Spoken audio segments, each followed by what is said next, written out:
Pessoal, bem-vindos ao canal. O Inter está muito perto de fechar dois negócios. Um está muito mais perto do que o outro. Eu vou te contar. Eu começo falando sobre o Paulo Vitor, lateral esquerdo. O Paulo Vitor, lateral esquerdo do Botafogo, não é o goleiro do Grêmio, tá? O Paulo Vitor, 20 anos, tá no Botafogo desde a temporada passada. Esse jogador está no radar do Inter há bastante tempo e o Inter hoje fez uma investida para contratar o Paulo Vitor. O que eu ouvi das pessoas do Beira-Rio é que o Inter está muito convicto de que o Paulo Vitor pode ser o cara para disputar a posição com o Moisés. Esqueçam o Léo Borges. O Léo Borges não vai cumprir esse papel.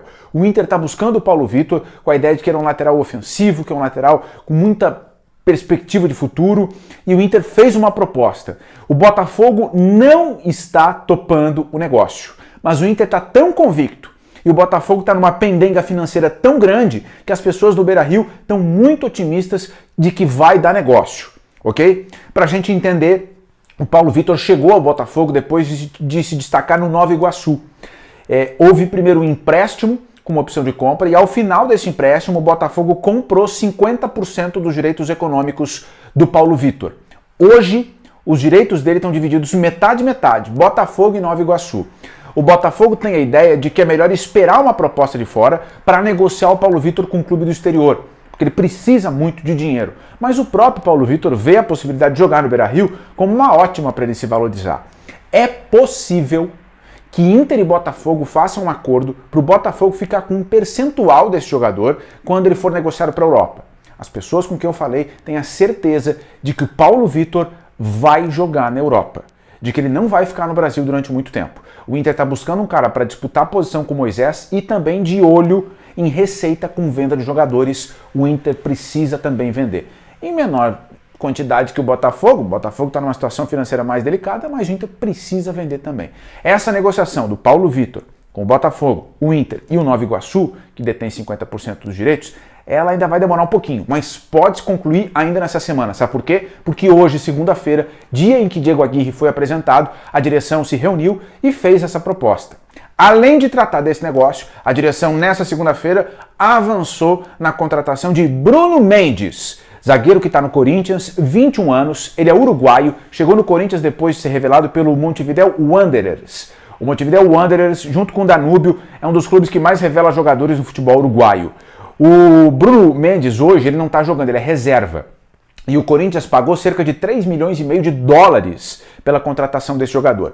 É um jogador que, ele não é um jogador de imposição física e também não é um jogador técnico, mas é um jogador que compete muito. O que eu ouvi é que ele compete bastante, que ele disputa bastante. E esse nome estava no radar do Inter há algum tempo. O Inter identificou uma promessa uruguaia e viu, esse cara não está jogando no Corinthians, vamos tentar. E hoje, segunda-feira, o Inter fez uma proposta de empréstimo e essa proposta avançou. O Inter está por detalhes de anunciar esse jogador. O que eu ouvi pode anotar aí, o Inter vai anunciar o Bruno Mendes entre terça e quarta-feira, no máximo quarta-feira. É um empréstimo com opção de compra. O Inter vai pagar por esse empréstimo.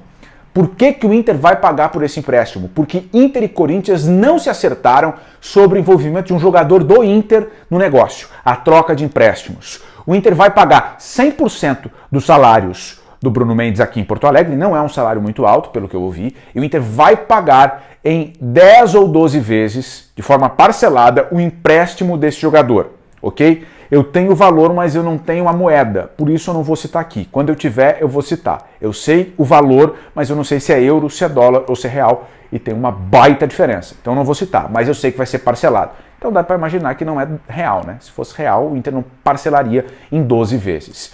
O Corinthians não queria liberar o Bruno Mendes, mas o jogador pediu porque ele vai jogar com frequência, ele tem o plano de estar na Copa do Mundo de 2022. É um jogador que o Corinthians comprou para negociar com clubes da Europa, mas ele não conseguiu se afirmar no Corinthians. E nessa negociação, que aconteceu até poucos minutos atrás, a rodada de negociação dessa segunda-feira acabou faz pouquíssimos minutos, o Inter ofereceu Nonato ao Corinthians. E o Corinthians não quis o Nonato por empréstimo. Então o Inter topou pagar para ter o Bruno Mendes. E aí? Bruno Mendes e Paulo Vitor, os primeiros reforços da era Diego Aguirre. O que vocês acharam? Comenta aqui embaixo. Te inscreve no canal, ativa as notificações, dá like. Olha os outros vídeos. Daqui a pouco eu tô de volta. Tchau.